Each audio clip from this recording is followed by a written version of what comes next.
Pulp Fiction, 1994. Take two chatty hitmen. Add in a coke-snorting femme fatale, her mobster husband, a boxer on the run, some basement-dwelling hillbillies and a low-rent Bonnie and Clyde robbing a diner.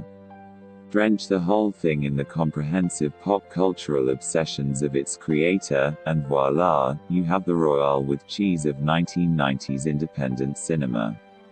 No other film of the decade had the instant adrenaline shot to the heart impact of Quentin Tarantino's love letter to the films that formed his cinemania. It doesn't feel like a defining movie of the decade so much as the 90s itself, itchingly hip and deliriously footnoted and endlessly quotable. Posters hung on dorm walls. Parodies sprouted up overnight, even the soundtrack, filled with extremely well-curated surf rock and vintage smooth R&B, was inescapable. Building on the rat-a-tat dialogue and funny-to-violent whiplash of his debut Reservoir Dogs, Tarantino's sophomore movie is where his signature style really comes into its own. Few other filmmakers can claim to have their surname turned into an adjective after just 2 features. We're still feeling the aftershocks of this seventh art earthquake decades later.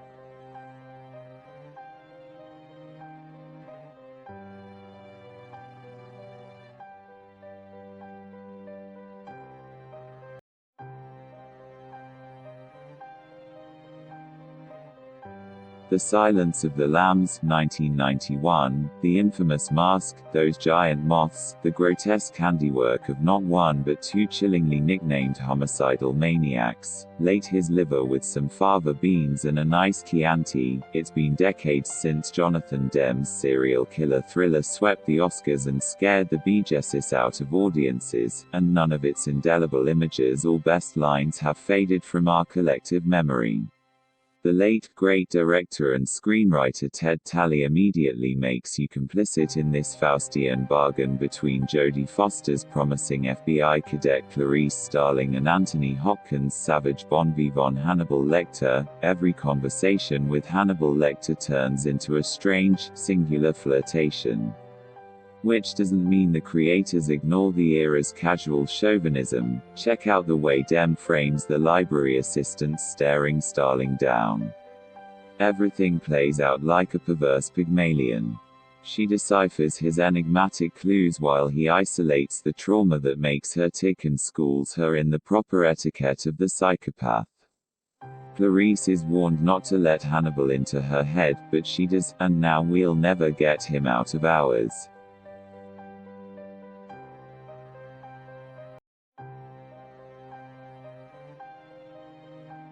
Safe, 1995. It starts with a truck farting out fumes, or maybe it's that totally toxic new couch. For some reason, San Fernando Valley housewife Carol White, Julianne Moore, brilliantly brittle, is sick. The spooky genius of Todd Haynes' near-abstract masterpiece is that it never pins down an answer fruit diet. A chemical-heavy perm, putting us on exploratory paths that few movies dare. Set in a soulless, deodorized 1987 but very much of its right here right now moment, Safe plays like an indictment of suburban America. Where am I? Carol asks, on the verge of mental collapse. Hyperventilating at a friend's baby shower, she could be reacting to expectations she can't meet. Unspoken by name is the AIDS virus, for which the film is often read as a metaphor. But this indie-cum disease of the week thriller extends far beyond even that diagnosis, into the kind of existential ennui that would make Michelangelo Antonioni beam. Provocatively, Haynes gives his timid character the impulse to make a change, but at what cost to her freedom? It's a movie that will frighten you of just about everything.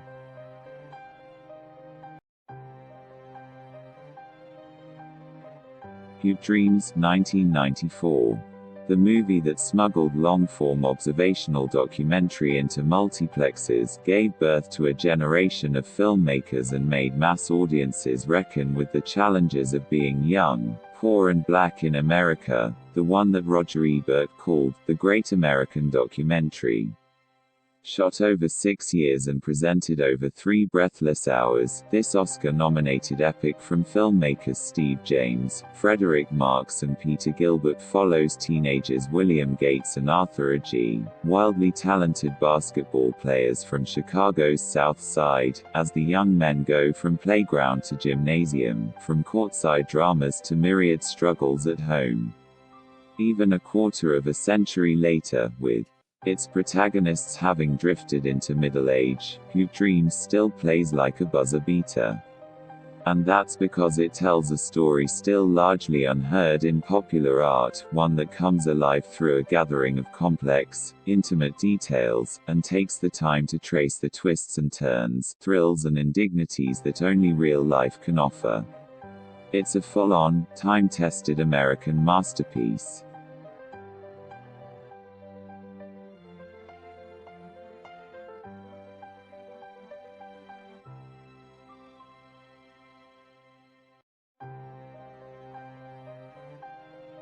Goodfellas, 1990.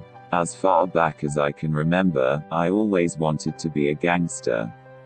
Martin Scorsese's woozy, dizzy adaptation of Nicholas Pileggi's slice of mafia life book Wise Guy is many things, a social anthropology study, an epic look at the American dream, a coked-up nightmare, a nostalgic look back at an age when made men were made men, a head-spinning display of virtuosic filmmaking, the blueprint for the modern organized crime saga, and a peerless look at a world where you might be slapped on the back or shot in the face. Mob guys love it, because it's the real thing, Pileggi told GQ.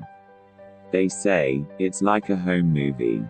And as you watch Ray Liotta's Henry Hill go from up-and-coming crook to Cosa Nostra bigwig to witness protection plan, average nobody, you realize you're getting a funhouse mirror reflection of an old-fashioned US of A bootstrap success story, complete with bespoke Italian suits, bulging casseroles and Bolivian marching powder meltdowns. Every performance, from the holy trinity of Liotta, Robert De Niro and Joe Pesci, funny like I'm a clown, I amuse you, to the round-the-way guys in the background, feels pitch perfect. Its movie-mad references run the gamut from The Godfather to The Great Train Robbery. Its soundtrack incorporates everything from Bobby Darin to Donovan, The Stones to Sid Vicious. After that murder montage, filmmakers are essentially forbidden from using Layla's coda to score a scene ever again.